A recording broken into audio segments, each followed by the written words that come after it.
राजस्थान के चित्तौड़गढ़ जिले के मंडपिया गांव में एक बहुत ही प्रसिद्ध मंदिर है श्री सावरिया सेठ जी का मंदिर। यह मंदिर भगवान श्री कृष्ण जी को समर्पित है।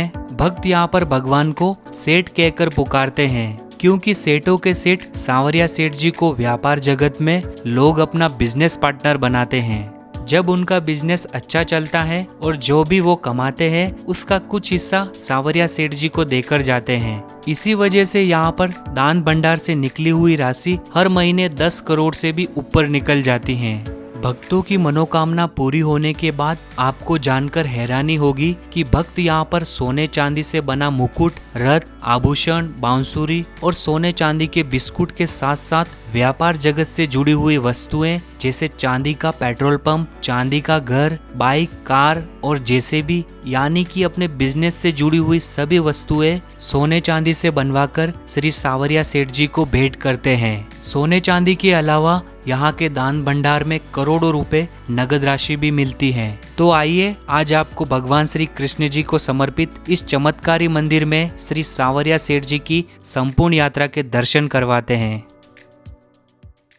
सावरिया सेठ मंदिर के सबसे नजदीक रेलवे स्टेशन है चित्तौड़गढ़ जंक्शन। यहाँ से मंदिर की दूरी लगभग 40 किलोमीटर है और स्टेशन के बाहर से ही सावरिया सेठ जाने के लिए बस मिल जाएगी जिसका किराया लगभग 60 से 70 रुपए रहता है। अगर आप चित्तौड़गढ़ से गवर्नमेंट बस में आ रहे हो तो बस आपको इस भासोड़ा सर्कल जिसे बांगुड़ चौराया भी कहा जाता है यहीं पर इस बड़े से प्रवेश द्वार के पास में छोड़ेगी। इसी प्रवेश द्वार से सीधा सामने की तरफ लगभग 7 किलोमीटर दूर है मंडपिया गांव और उसी मंडपिया गांव में सावरिया सेठ जी का मुख्य मंदिर बना हुआ है। ज्यादातर श्रद्धालु उसी मंदिर में दर्शन करने के लिए जाते हैं। श्री सावरिया सेठ जी के मुख्य मंदिर में जाने से पहले इसी प्रवेश द्वार के लेफ्ट साइड में आपको ये बड़ा सा प्रवेश द्वार और नजर आएगा। इसी जगह पर श्री सावरिया सेठ जी का प्राकट्य स्थल मंदिर बना हुआ है। तो ये वही जगह है यहाँ पर सावरिया सेठ जी की मूर्तियाँ खुदाई के दौरान मिली थी। भगवान श्री सावरिया सेठ जी का संबंध मीराबाई के गिरधर गोपाल से माना जाता है। ऐसी मान्यता है कि मीराबाई जिन गिरधर गोपाल की पूजा करती थी वही आज सावरिया सेठ के रूप में पूजे जाते हैं। ऐसा कहा जाता है कि मुगल काल में जब औरंगजेब की सेना मंदिरों को तोड़ रही थी तब संत दयाराम जी ने प्रभु की प्रेरणा से इन मूर्तियों को भातसोड़ा बांगुड़ क्षेत्र में एक वट वृक्ष के नीचे गड्ढा खोदकर सुरक्षित रख दिया था। समय बीतने पर 1840 में मंडपिया गांव के निवासी भोलाराम गुज्जर को सपना आया कि वहां जमीन के अंदर मूर्तियां दबी हुई हैं। खुदाई करने पर 4 मूर्तियां प्राप्त हुई। इनमें से सबसे बड़ी मूर्ति को इसी प्राकट्य मंदिर से 1 किलोमीटर दूर भातसोड़ा गांव में ले जाई गई जहां पर उदयपुर मेवाड़ राज परिवार की ओर से मंदिर बनवाया गया जिसे आज प्राचीन सावलिया सेठ मंदिर कहा जाता है।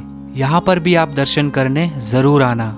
ये मंदिर सावरिया सेठ जी के प्राकट्य स्थल मंदिर से मात्र 1 किलोमीटर दूरी पर है और दूसरे नंबर की मूर्ति को इसी खुदाई वाली जगह पर स्थापित किया गया। इसे सावरिया सेठ जन्मभूमि और सावरिया सेठ प्राकट्य स्थान मंदिर भी कहा जाता है।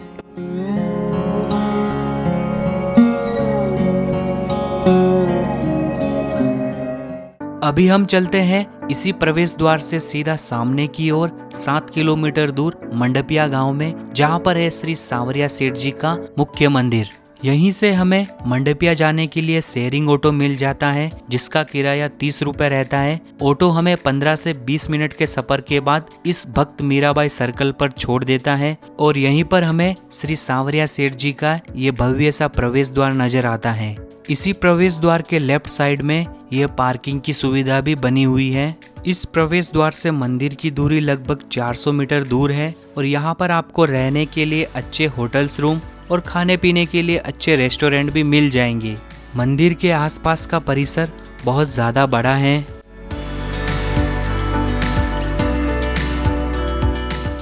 यहाँ पर शॉपिंग के लिए ये बड़ा सा मार्केट भी बना हुआ है। मार्केट के आगे ही ये जूता स्टैंड है। यहाँ पर आप अपने फ्री में जूते रख सकते हो। मंदिर सुबह 5:30 बजे से लेकर रात 11 बजे तक खुला रहता है लेकिन दोपहर के 12 बजे से 2:30 बजे तक 2.5 घंटे के लिए मंदिर बंद रहता है। उस समय आप यहाँ पर बने इस बड़े से शेड के नीचे आराम कर सकते हो। मैं यहाँ पर दोपहर के 1 बजे पहुँचा। उस समय मंदिर बंद था, इस वजह से श्रद्धालुओं की यहाँ पर बहुत ज्यादा भीड़ जमा हो गई।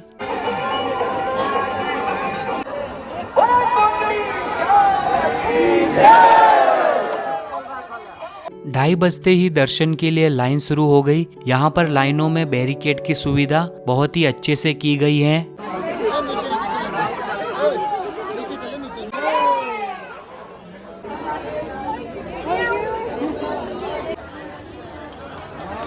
कुछ देर लाइन में चलने के बाद हमें ये भव्य सा मंदिर का मुख्य प्रवेश द्वार नजर आएगा। यहाँ पर दिव्यांग और बुजुर्ग लोगों को मंदिर के मुख्य द्वार तक लाने के लिए निशुल्क वैन सुविधा भी मिल जाती है और इसी द्वार के यहाँ पर निशुल्क व्हील चेयर की सुविधा भी उपलब्ध है। यहाँ पर आप मंदिर में दर्शन करने के लिए लेफ्ट साइड से मंदिर में एंट्री करोगे और दर्शन करके आने के बाद राइट साइड से एग्जिट करोगे। मंदिर के अंदर प्रसाद, फूल, माला, नारियल, किसी भी प्रकार की पूजन सामग्री ले जाना मना है, तो आप मंदिर के अंदर खाली हाथी जाइए।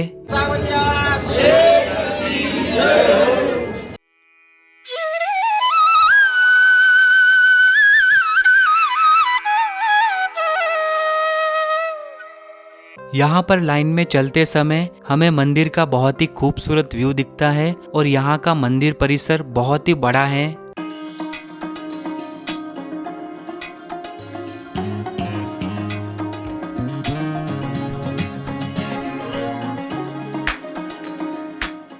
यहाँ पर जगह जगह पर ऐसी स्क्रीन लगी हुई है जहाँ पर आप सीधे गर्भगृह से श्री सांवरिया सेठ जी के दर्शन कर सकते हो।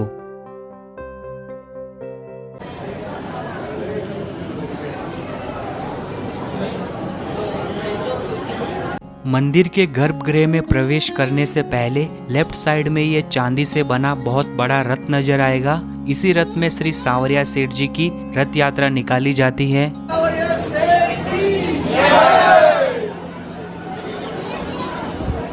यहाँ पर जगह जगह पर पीने की पानी की सुविधा है। साथ ही लाइनों में चलते समय गर्मी ना लगे इसलिए यहाँ पर बड़े बड़े कूलर भी लगाए गए हैं। मंदिर में प्रवेश करने से पहले सभी भक्तगण द्वार पर बनी इन गणेश जी की प्रतिमा के दर्शन करते हैं। अंदर आते ही आप देखेंगे कि मंदिर का गर्भगृह का परिसर बहुत ही ज्यादा खूबसूरत बनाया है। अगर आपको श्री सांवरिया सेठ जी के दर्शन बहुत ही नजदीक से करने हैं तो लाइन में लगते समय आप लेफ्ट वाली लाइन में लगना, ताकि आपको श्री सांवरिया सेठ जी के दर्शन बिल्कुल नजदीक से होंगे। चलिए तो आप दर्शन कीजिए श्री सांवरिया सेठ जी के।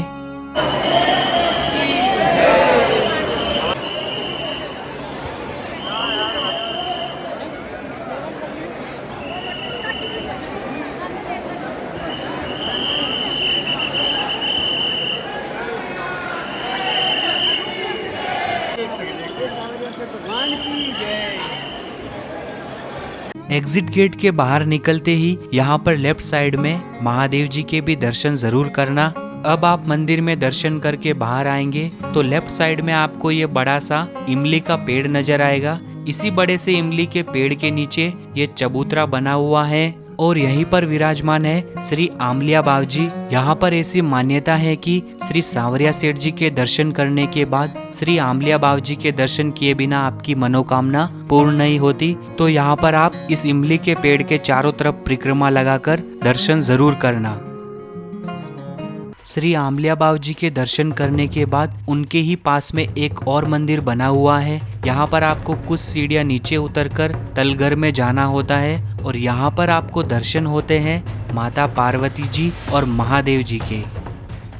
यहाँ की व्यवस्था मुझे बहुत ज़्यादा अच्छी लगी। मंदिर के चारों तरफ लाइनों में चलने के लिए बहुत ही अच्छा कॉरिडोर बनाया हुआ है।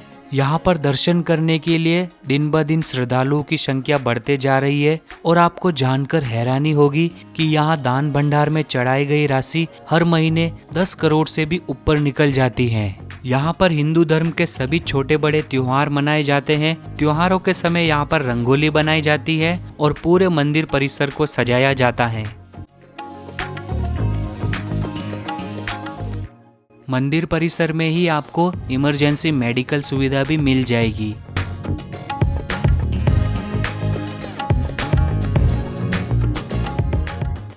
दर्शन करने के बाद जैसे ही आप मुख्य प्रवेश द्वार से बाहर आएंगे तो यहाँ पर लोगों की ऐसी श्रद्धा है कि जितने पत्थर हम एक के ऊपर एक रखेंगे उतने ही मंजिला हमारा घर बनेगा और वो मनोकामना हमारी श्री सांवरिया सेठ जी पूरी करेंगे। और भक्तों की मनोकामनाएं पूरी होने के बाद भक्त यहाँ पर डीजे के साथ नाचते गाते श्री सांवरिया सेठ जी के मंदिर पहुँचते हैं और सांवरिया सेठ जी की यात्रा में शामिल होते हैं। कई सारे भक्तों की सांवरिया सेठ जी के प्रति ऐसी श्रद्धा है कि वह दंडवत प्रणाम करते हुए श्री सांवरिया सेठ जी के मंदिर तक पहुँचते हैं।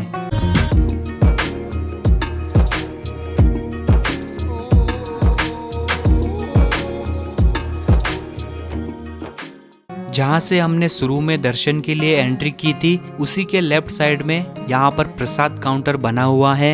यहाँ पर प्रसाद के बहुत सारे काउंटर है। यहाँ पर आपको 40 रुपए में लड्डू, 30 रुपए में मठड़ी, 250 रुपए में सागर और 100 रुपए में मैसूर मिल जाता है। तो यहाँ से प्रसाद आप अपने घर के लिए लेकर जा सकते हो। तो दोस्तों, इस तरह के डॉक्यूमेंट्री टाइप वीडियो बनाने में बहुत ज़्यादा मेहनत लगती है, तो वीडियो को लाइक ज़रूर करें और कमेंट में जय श्री सांवरिया सेठ जी का नाम ज़रूर लिख दे और सांवरिया सेठ जी आपकी मनोकामना ज़रूर पूरी करेंगे।